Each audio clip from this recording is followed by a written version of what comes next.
Hey, good morning everyone, and welcome to the PivotBoss Pre-Market Report for January 3rd, 2017, the first new trading day of the new year. And what we're looking at here in the daily chart of the ES is we're going to be patient. We're going to look for the first opening swing move to play out. Given that we're coming out of a very tightly coiled price action for the latter part of December, the expectation here is that we're likely going to see a move and a test of prices in both directions at some point early in the month. So if we rally first, we're going to be watching for signs of rejection that could bring us down. If we drop first, we could be looking at signs that we're going to reverse the opposite way. So what we're doing is really going to look to see which way price starts, and then we're going to look to fade in the opposite direction and start to see what the overall move may turn out to be.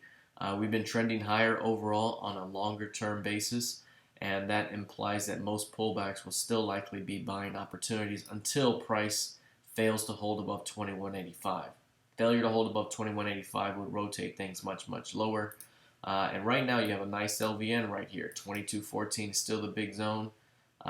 We've had a series of lower highs here, so it's going to be interesting to see if price can establish or reestablish acceptance above 22.57.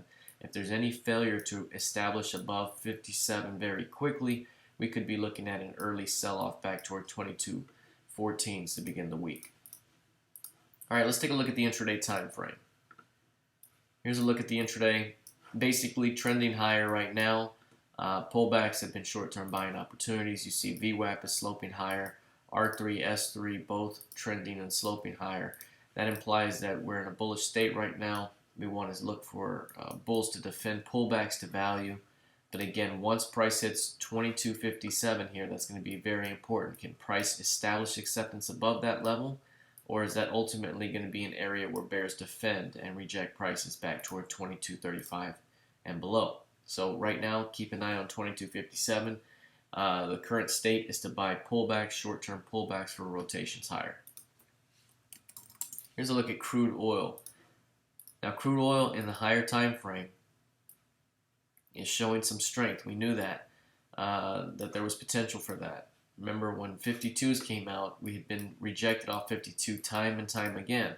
The expectation was if price could spend any time above 52s, that would generate enough volume to create acceptance, and that would spark the necessary fuel to push prices to the upper end of the range, which we mentioned before would be 60 to 62. 60 to 62 is the upper end of the range. Holding above 52 is very important. Even if price should pull back into that zone, expect bulls to continue to keep it bid for a shot at expanding the range higher. Now, short term, what you want to watch is the previous year's high price here. That's the previous month's high as well. That's right here. That's about 54.51.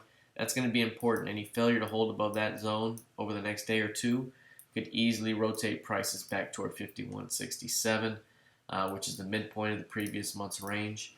That could be very important right there. The previous month's close is also going to be important. That's 53.91.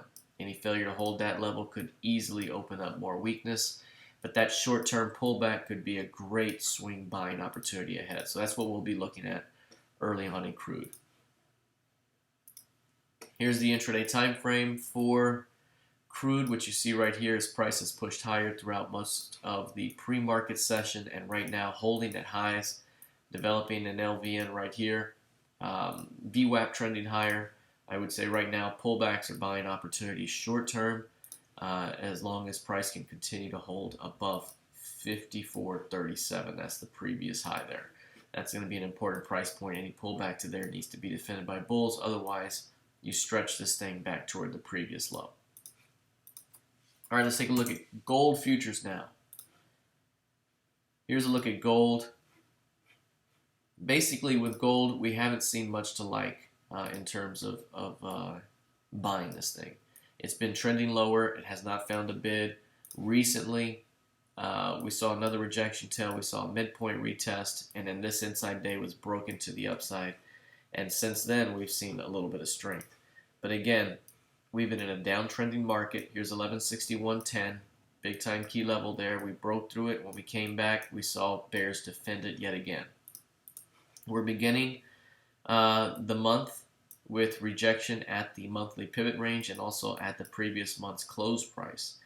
Right there, if this is rejected, the early implication would be at least a retest at the previous month's low, which would be right down here at 1123s. That's going to be something to watch. Again, if price cannot establish above 1150, we could be looking at much more weakness ahead. It's going to take a higher low to get this thing squeezing toward 1190, and right now, again, the safest bet has been playing this thing to the downside until we see something significant to change our mind. Here's the NQ. Now the NQ here has been trending up for the most part. Here recently we saw rejection of those highs, and then we saw this thing swing against us, or swing against the current trend. What you're seeing right here is an expanding range. We're seeing early strength here.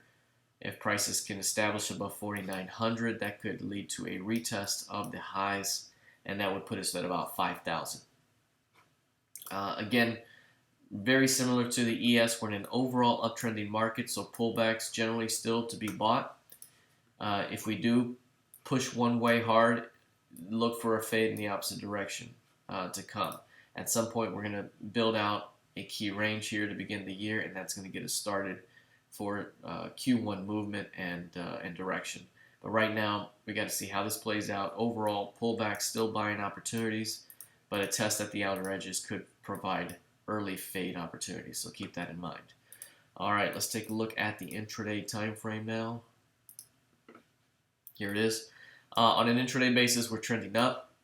Obviously, here's Friday's market with a downtrend, and then right there, gap up, retest and hold, and now we're pushing higher. So overall, as long as price remains above 48.80, price likely to be bid. So even if price dips down here, as long as it pops back above, it could be bid higher. Price could be looking for at least a pushback toward 5-day value. That's 49.22 quarter. And again, pullbacks likely to be bought until that objective is reached. Once we get to the outer edge of the range up here, 49.40, that's where you would probably see some sort of rejection, and we could come back the other way back toward 48.95. All right, that's it for now. Let's see how this plays out heading into the rest of the day. Good luck and trade well.